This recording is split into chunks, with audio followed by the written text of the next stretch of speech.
your brain works, behavioral, how you react to things. And then distinguishing between, you've got PTSD, TBI, which is traumatic brain injury. You ever heard of baby shaking syndrome? It's the exact same thing. Explosion happens, your brain rattles inside your skull, and a lot of short-term memory problems with that. And then you got moral injury, which is up to about age 18, we're developing a moral construct or worldview. We get into a situation, all of a sudden, that is breached. And all of a sudden, how is it that life can be this way? Working through all those three different areas, and they all interlap. So if a person had PTSD, there's a group of people had PTSD, like 10 of them, how many of those guys would come seek you for help, or would you have to go out there to get them to come with you so you can help them? Well, this is of course all anecdotal, so out of the 10 people, I would say 2 would seek out help. The rest would probably hide. We don't, part of it, we don't see that we need it. We have a pride issue. I'm strong enough. I was in combat. I have the ability to do a phenomenal amount of stuff. An 18-year-old is running combat operations. 18-year-old. And so we come back and think, I've got a problem. Now, I've just done a phenomenal amount that most people in the world don't get a chance to do, to manage. And now, no, I don't have a problem. And so they begin to have some issues. I thought, I can get over it. And they start drinking a little bit to help soothe it. And then I thought, well, I'll pop a little pill here to get over it.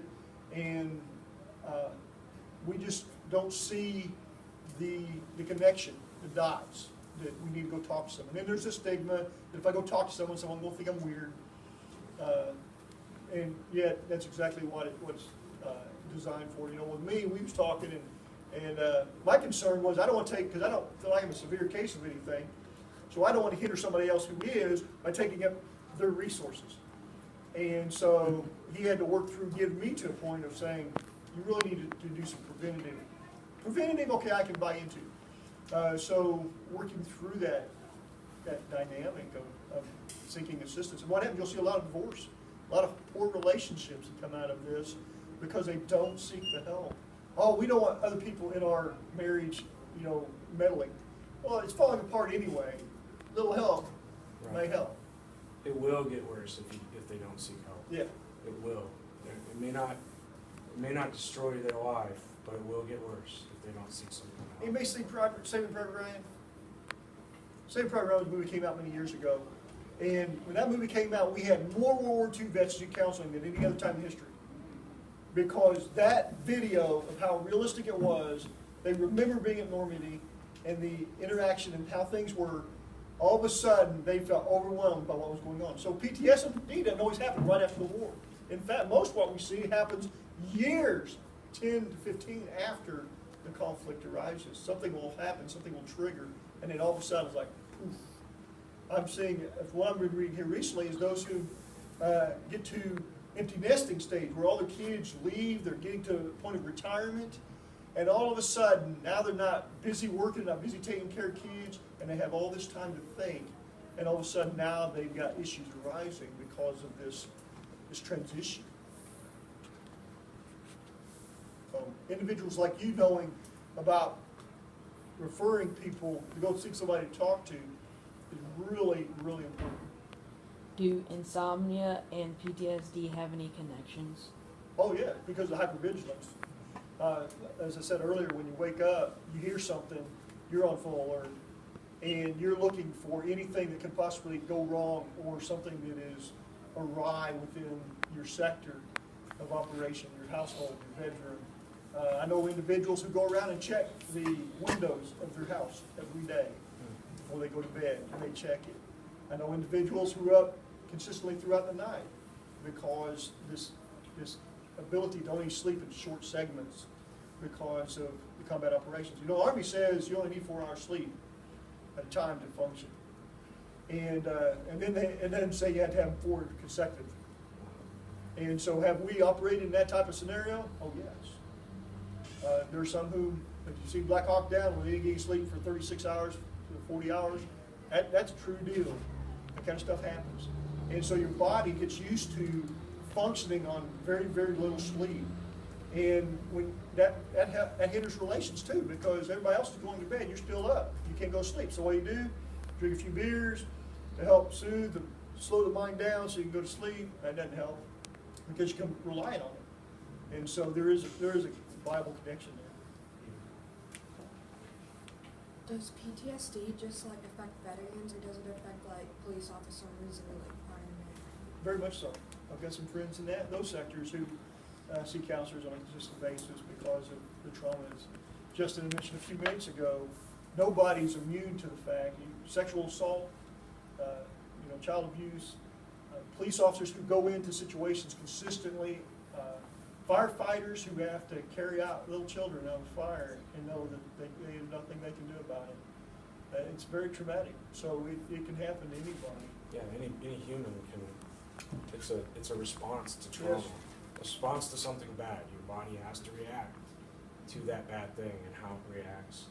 I have a friend who has PTSD from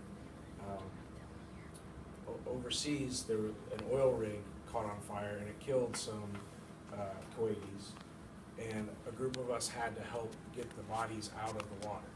So none of us had a problem with that, but one guy. So PTSD, how you experience trauma and I experience it, could be very different. So that one guy out of the group experienced it horrifically and developed PTSD. So it can affect anybody. You just really don't know. Coping skills can help a veteran or someone who has maybe strong family supports or strong church supports. Just, or you're on a sports team here and you're real good friends with people. You have lots of friends and supports. That's called resiliency. So some people are more resilient to trauma than others. Someone who's been isolated their whole life or maybe didn't have such a great upbringing and they go to war, they may not be as resilient as everybody. So they may experience, like I said, that those dead bodies in the water, that guy experienced it far more horrifically than the rest of us did. So, you're not immune to it. But there are some people who are more predisposed to getting PTSD than others. And that doesn't make them weak or bad. It really has nothing to do with them. It's just how their brain works. Can PTSD last your whole life? Yeah, absolutely. There is no cure for it. You simply learn to cope with it far better. Now, there are people with PTSD. I know a guy, he's the CEO of Sears and Roebuck, and he has PTSD, but he's also, a billionaire. He's one of the highest level CEOs in the country. So he has PTSD. He's a Vietnam vet, but he's very, very successful. So it will last his whole life, but he's learned to cope with it quite well. So who's a person that can say they have PTSD? Is it a doctor, or do you tell yourself you have PTSD, or how do you tell you have it? Well, for the record, I have not been attributed with having PTSD. So when it comes to people who are allowed to say that you have PTSD, it's somebody who has the credentials that have studied the effects of the DSM-5 now, the DSM-5, and whoever has the authority to use the DSM-5 categorization, those individuals make a determination. Doctors, psychologists, therapists, nurses, they have to be able to diagnose. It's going to be a medical field person. We can't just diagnose ourselves. It'll be someone in the medical field.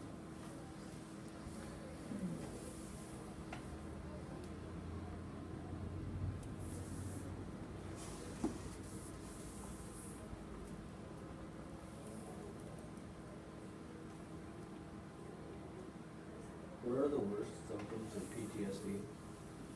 I know of a gentleman who wouldn't come out of his basement. He became a recluse, didn't want to visit with anybody, did not want to interact with folks, really didn't want to eat or drink. That's a real severe case. Yeah, it probably depending on the person. Have you ever watched a scary movie and not been able to sleep afterwards? I mean, you just kind of watching the door, the windows. I have to. So imagine imagine doing that every night. Can you imagine how tired you'd be? Every night you feel like that. So I think the worst symptoms for a lot of our veterans and anyone who has it is the hypervigilance, because it wears them down. Exhausting. It's exhausting, and then they can't control their emotions, because if you're tired all the time, it's hard to control your emotions. Yeah. Have you ever been real upset and maybe teared up or got mad or punched the wall or something? It was hard to control how you felt, but that doesn't happen all the time, right? But for someone with severe PTSD, they feel like that all the time, or a lot of the time, not all the time, but a lot of the time. So it's very tiring, and it's hard for them. So my opinion is that it must be really hard for them to deal with that hypervigilance all the time. They must be exhausted all the time. So probably our last question, what are the most basic physical side effects to PTSD? Like you've been saying about in the brain how you feel like the fireworks and stuff, but what can be shown on the outside? Is there like sweating or something like that that's shown? Like you want to be able to look at someone and say it's dependent on the person, but yeah, sweating maybe. Their eyes, they have 1,000 yards. Some of the severe cases, like the gentleman in your book, he probably has what's called the 1,000-yard stare. I can't reproduce that, but it's just this, their eyes give it away. It's almost like they're there but not there at the same time. I want to go back to a question earlier, severe case. We have a huge volume of veterans who have gone through this process who are committing suicide on a consistent basis. And it is an alarming rate, the amount of veterans we have taking their life, the amount of military personnel that are taking their life. It is, there are other options, and getting into people's lives and getting to know individuals for who they are and loving them for just being is vital for us to be involved in people's lives, not just veterans, but each other's lives. So keep that in mind as you're looking at and doing the research. We need to see purpose. You go in combat, you do something phenomenal, you come back, you can't seem to hold a job because of PTSD, where it's a struggle to find meaning and value. And just recently I know of a situation where an individual had road rage, got out of the car, getting ready to go to the next vehicle, happened to see a baby in the back seat. Emotionally, he was able to stand down, go back to his car. A few weeks later, committed suicide because he was scared he wouldn't be able to control it next time. And so, veterans are taking their lives. And that's just probably the worst case scenario, and it's a sad state.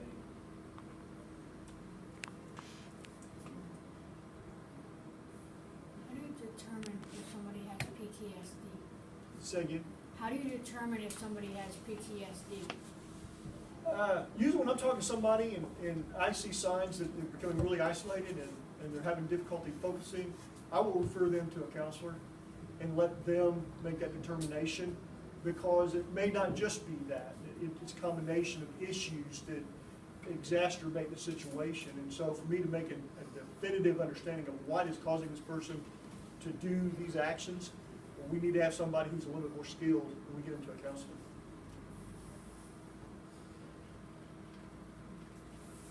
What percent of people get PTSD? Oh. Well, there's different percentages. It's not a huge percent. The percentage of veterans is much higher. So probably about, I think it's around 2 to 3% of the population. But when you're talking about veterans during wartime, like right now, you're probably looking at, for them, you're probably looking at 40%. So everybody walking around Hayworth, it's probably 2 to 3%. But you walk on the base at Camp Lincoln, it's probably closer to 30, 40%. So it really depends on the group of people, the population.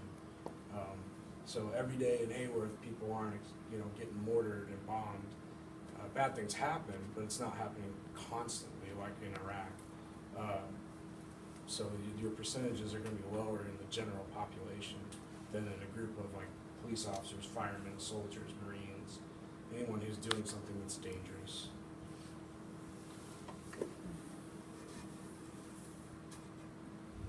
Is that it? No more questions? Peyton? That's good? Alright, thank you. We appreciate your time. Cool, you're welcome.